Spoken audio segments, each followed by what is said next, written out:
नमस्कार, मैं आपके साथ विभा उपाध्याय और आप देख रहे हैं न्यूज़ 18 बिहार झारखंड का डिजिटल प्लेटफॉर्म। देश के औद्योगिक क्षेत्रों में उत्पादन की रफ्तार बनाए रखने के लिए केंद्र सरकार ने बड़ा फैसला लिया है। सरकार ने कॉमर्शियल एलपीजी सिलेंडर के आवंटन को 50% से बढ़ाकर 70% कर दिया है।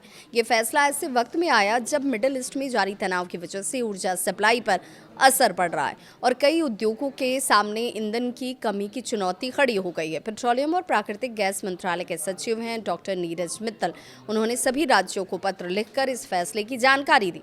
नए निर्देशों के मुताबिक अब कॉमर्शियल एलपीजी का आवंटन संकट के पहले के स्तर यानी कि प्री क्राइसिस लेवल तक बहाल कर दिए गए हैं। सरकार का ये मानना है कि इससे उद्योगों को ईंधन की कमी से राहत मिलेगी और उत्पादन पर पड़ रहा असर कम होगा।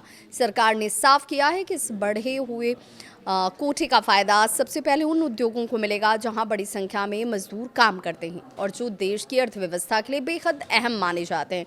इनमें steel, automobile, textile, dyes, chemicals और प्लास्टिक जैसे 6 प्रमुख सेक्टर्स हैं जिनको प्राथमिकता दी गई है। सरकार का मानना है कि इन सेक्टर्स में उत्पादन प्रभावित होने से सप्लाई चेन और बाजार पर बड़ा असर पड़ सकता है। हालांकि इस राहत के साथ सरकार ने भविष्य के लिए एक अहम शर्त भी जोड़ी है। अतिरिक्त 20% एलपीजी कोटे का फायदा उठाने के लिए औद्योगिक ग्राहकों को तेल कंपनियों के पास रजिस्ट्रेशन कराना होगा।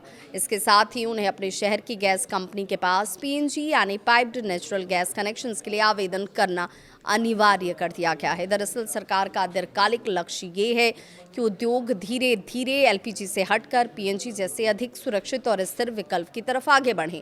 पीएनजी को एलपीजी की तुलना में ज़्यादा भरोसेमंद माना जाता है क्योंकि इसकी सप्लाई पाइपलाइन के जरिए लगातार मिलती रहती है। सरकार ने उन उद्योगों को भी राहत दी जिनकी तकनीकी ज़रूरतें बिल्कुल अलग हैं। अगर कृषि प्रोसेस इंडस्ट्री को ऐसे विशेष हीटिंग की ज़रूरत है जिसे पीएनजी के जरिए पूरा नहीं किया जा सकता तो उन्हें पीएनजी कनेक्शंस के लिए आवेदन करने की शर्त से छूट दे दी गई है। ऐसे उद्योगों को बिना किसी अतिरिक्त शर्त के 70% एलपीजी कोटा मिलता रहेगा। सरकार का ये फैसला ऐसे वक्त में आया है जब वैश्विक ऊर्जा बाजार में लगातार अस्थिरता बनी हुई है। माना यह जा रहा है कि कोटे में 20% की इस बढ़ोतरी से छोटे और मध्यम उद्योगों यानी कि एमएसएमईज को सबसे ज़्यादा राहत मिलेगी क्योंकि इनमें से कोई उद्योग पूरी तरह एलपीजी सिलेंडर पर निर्भर है। सरकार को उम्मीद है कि इस फैसले से औद्योगिक उत्पादन में आने वाली रुकावटें दूर होंगी, बाजार में ज़रूरी सामानों की सप्लाई भी प्रभावित नहीं होगी।